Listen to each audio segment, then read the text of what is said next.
అమెరికాలో నివసించే భారత్ డయాస్పోరా ముఖ్యంగా తెలుగు వాళ్ళు మీరు ఈ ప్రశ్నకు జవాబు చెప్పాలి. అమెరికాలో ఈ వరుసగా అంటే చదువుకోవడానికి వెళుతున్న ఈ విద్యార్థులు స్టూడెంట్స్ ఇండియన్ ఆరిజిన్ స్టూడెంట్స్ వీళ్ళు ఇలా వరుసగా హత్యలకు గురి అవ్వడాన్ని మీరు ఎలా చూస్తున్నారు?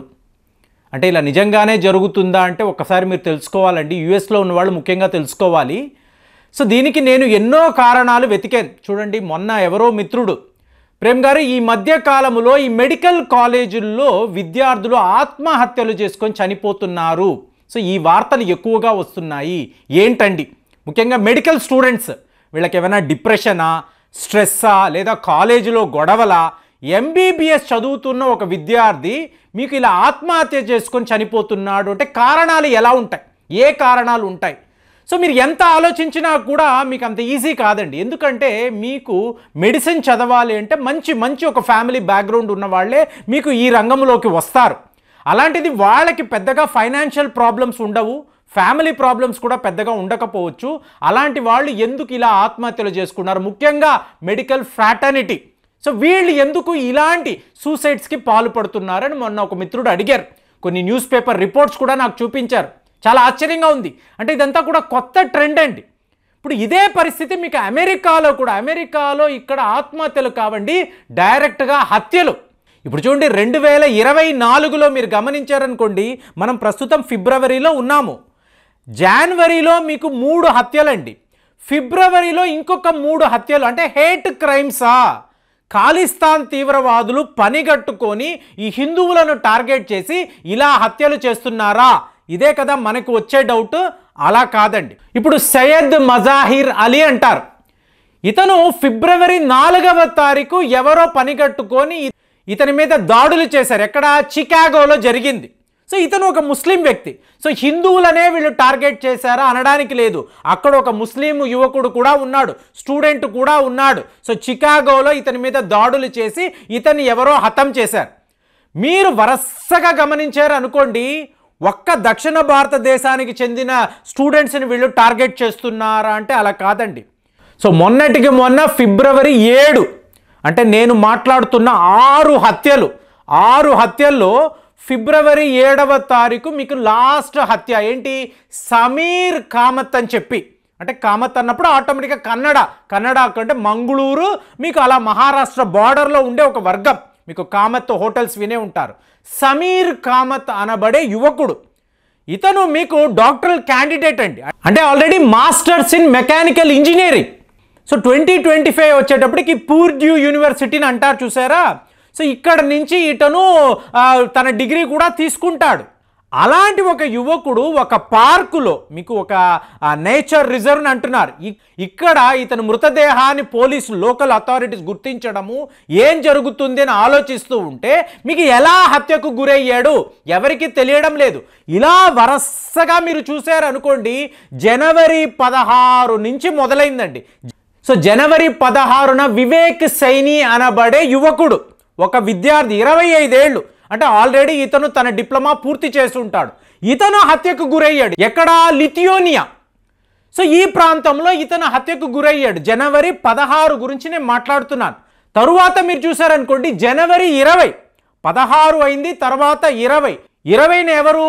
అకుల్ ధవన్ అనబడే, ధవన్ అనేటప్పటికి ఆటోమేటిక్గా మీకు నార్త్ ఇండియాకు చెందిన ఒక స్టూడెంట్. అంటే ఇక్కడ చూడండి, మీరు దక్షిణ భారతదేశము లేదా ఉత్తర భారతదేశం అలా కాదండి. హిందువులు, ముస్లింలు అలా కూడా కాదు. మీకు ఎవరో టార్గెటెడ్గా ఒక హేట్ క్రైమ్ అని అనడానికి కూడా లేదండి. Different sections of the people, different reasons of the Indian country. So Indian origin students కనిపిస్తే వాళ్ళ మీద ఎవరికో ఏదో తెలియని ద్వేషము. ఇండియన్ ఆరిజిన్ స్టూడెంట్ అన్న వెంటనే వాడు హిందువా, ముస్లిమా, ఉత్తరప్రదేశ్ వాడా, మీకు మహారాష్ట్ర వాడా, లేదా తెలంగాణ వాడా? ఇప్పుడు ఎందుకు ఇలా అంటున్నానంటే, శ్రేయస్ రెడ్డి అని చెప్పి ఇంకొక యువకుడు, ఇతను ఎప్పుడు ఫిబ్రవరి 1, అంటే ఫిబ్రవరిలో 3 హత్యలు అన్నాను. ఫిబ్రవరి 1 శ్రేయస్ రెడ్డిని కూడా ఎవరో పని కట్టుకొని హతం చేశారు. సో ఇదంతా ఓవరాల్గా ఆలోచించామనుకోండి, అమెరికాలో ఏం జరుగుతుంది? భారతదేశానికి సంబంధించిన యువకులు పని కట్టుకొని అమెరికా వెళ్ళి అక్కడ చదువుకొని ఒక డిప్లొమా తెచ్చుకొని ప్రయోజకులు అవ్వాలని అన్నప్పుడు వీళ్ళు ఏవైనా గొడవల్లోకి దిగుతున్నారా, ఎవరితో అయినా ఘర్షణ పడుతున్నారా, పర్టికులర్ ఒక గ్రూప్ ఇండియన్ స్టూడెంట్స్ని టార్గెట్ చేసి వాళ్ళ మీద దాడులు చేసి వాళ్ళని ఇలా హతం చేస్తున్నారా? అర్థం కావడం లేదు. లోకల్గా ఉన్నవాళ్ళు, లోకల్ అథారిటీస్ కూడా ఇప్పుడు ఏం చెప్పారు, ఫిబ్రవరి 7వ తారీఖు మీకు సమీర్ కామత్ ఇతను మరణించిన తరువాత ఫోరెన్సిక్ రిపోర్ట్ని మేము విడుదల చేస్తామండి. ఏంటి, ఫిబ్రవరి 7th విడుదల చేస్తాం అన్నారు. మరి ఫోరెన్సిక్ రిపోర్ట్లో ఇతన్ని ఎలా హత్య చేశారు? ఇదేదో ఒక సూసైడ్ అనుకోండి, అతనికి ఏదో పర్సనల్ ప్రాబ్లం ఉండొచ్చు, లేదా ఒక లవ్ అఫేర్ ఉండొచ్చు, ఇలా మనం అనుకోవచ్చు. కానీ వీళ్ళందరినీ కూడా ఎవరో పనిగట్టుకొని టార్గెట్ చేసి అటాక్ చేసి ఇలా హతము చేయడం అనేది ఇవాళ బాధాకరంగా ఉంది. కాబట్టి ఇండియన్ డయాస్పోరా అక్కడ ఉన్న వాళ్ళు సేఫ్గా ఉండాలి. అట్ ది సేమ్ టైం వెళ్తున్న స్టూడెంట్స్, ఫ్రెండ్స్ ఇది నేను ఎందుకు చెప్తున్నానంటే, ఇవాళ ఒక అమెరికాను తీసుకున్నారు అనుకోండి, ఇండియా నుంచి అక్కడికి వెళ్ళి చదువుకునే స్టూడెంట్స్ ఏకంగా 3 లక్షల మంది ఉంటారండి.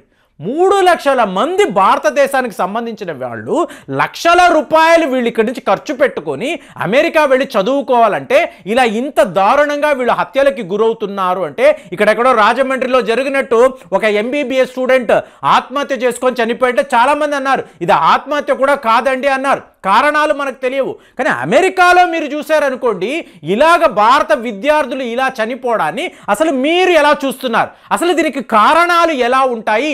ఏమైనా పర్సనల్ గొడవలా ఏంటండి? 2024 నుంచి జనవరిలో 3 హత్యలు, ఫిబ్రవరిలో ఇంకో 3 హత్యలు. ఎక్కడ ఫిబ్రవరి అంటే మనము ఇవాళ 8th ఉన్నాం. మీకు ఫిబ్రవరి 7th సమీర్ కామత్ అంటే ఒక రోజు ముందు అయి ఉండొచ్చు. మనకి ఇండియన్ టైం, అమెరికన్ టైం అంటాం చూసారా? అంటే 1st, 4th, 7th అంటే మనం 8th ఉన్నామండి. మీకు 3 హత్యల ఎందుకు? ఎవరు చేస్తారు? జనవరిలో కూడా ఇలాంటి ఒక పరిస్థితే. మరి మార్చిలో ఏం జరుగుతుంది, ఏప్రిల్లో ఏం జరుగుతుంది? కాబట్టే ఇండియన్ స్టూడెంట్స్ ఎవరైనా అమెరికాలో చదువుకుంటూ ఉంటే, తెలుగు వాళ్ళు వీడియో చూస్తూ ఉంటే మీరు జాగ్రత్తగా ఉండండి. అనవసరంగా మీకు స్ట్రేంజర్స్తో వెళ్ళి గొడవ పడ్డాలు, మీకు ఎవరో ఒక ట్రావెలర్ పెడుతూ ఉంటాడు, నేను ఈ పలానా దేశంలో పలానా వాడిని కొట్టాను, ఇలాంటి సాహసాలన్నీ చెయ్యకండి. అనవసరంగా మీరు మీ ప్రాణాలు పోగొట్టుకుంటారు. లేనిపోని గొడవలు, మనకు అవసరము లేని విషయాలలో కలగజేసుకొని తలదూర్చి ఇలాంటి సమస్యల్లో మీరు చిక్కుకోకండి. ఎందుకంటే చూడండి, అందరూ కూడా ఎంత 22 ఏళ్ళు, 23 ఏళ్ళు, మ్యాక్సిమం 25 ఏళ్ళు, 25 ఏళ్ళు ఈ వయసులోనే వీళ్ళు ఇలా హత్యలకు గురవుతుంటే అసలు వీళ్ళ జీవితాలేంటి, ఆ తల్లిదండ్రులేంటి, వాళ్ళ సహోదరులేంటి, అసలు ఫ్యామిలీ సిచ్యువేషన్ ఎలా ఉంటుందో చూడండి. ఎంత ఒక దారుణమైన సిచ్యువేషన్లో వాళ్ళు ఉంటారు. వాళ్ళు పర్టికులర్గా హిందువులు అంటూ టార్గెట్ చేయడం లేదు, ఒక ముస్లిం కుర్రాడు కూడా అందులో ఉన్నాడు అన్నప్పుడు ఎవరో పని కట్టుకొని ఇలా చేస్తున్నారా, లేదా వీళ్ళకి వీళ్ళే వెళ్ళి అనవసరమైన గొడవల్లో ఇరుక్కుపోయి ఘర్షణలకు దిగి ఇలా దాడుల్లో వీళ్ళ హతమవుతున్నారా? నాకైతే తెలియడం లేదు. కాబట్టి అమెరికాలో ఉండే మిత్రులు మీరు చెప్పాలి, మీరు లోకల్గా ఉన్న విద్యార్థులు కూడా చెప్పండి, జాగ్రత్తగా ఉండండి, అనవసరమైన గొడవల్లో ఇరుక్కోకండి. మీరు కూడా వాళ్ళకు కొంచెం అడ్వైస్ చేయండి. ఎందుకంటే కొన్ని ఏళ్ల తరబడి మీరు కూడా అక్కడ నివసిస్తూ ఉంటారు కాబట్టి మీకు అక్కడ సిచ్యువేషన్ ఎలా ఉంటుందో బాగా తెలుస్తుంది. కాబట్టి దయచేసి వీళ్ళని గైడ్ చేయండి. ఇలా మీకు ఈ వయసులో ఇలా ప్రాణాలు పోగొట్టుకోవడం అనేది చాలా చాలా దౌర్భాగ్యకరమైన ఒక విషయము, చాలా బాధాకరమైన ఒక విషయము. మరి మీరు చెప్పండి, కామెంట్స్లో క్లియర్గా మీ అభిప్రాయాలు తెలియజేయండి. ఎందుకు ఇలాంటి హత్యలు జరుగుతున్నాయి? మళ్ళీ వచ్చే వీడియోలో కలుద్దాము. జై హింద్.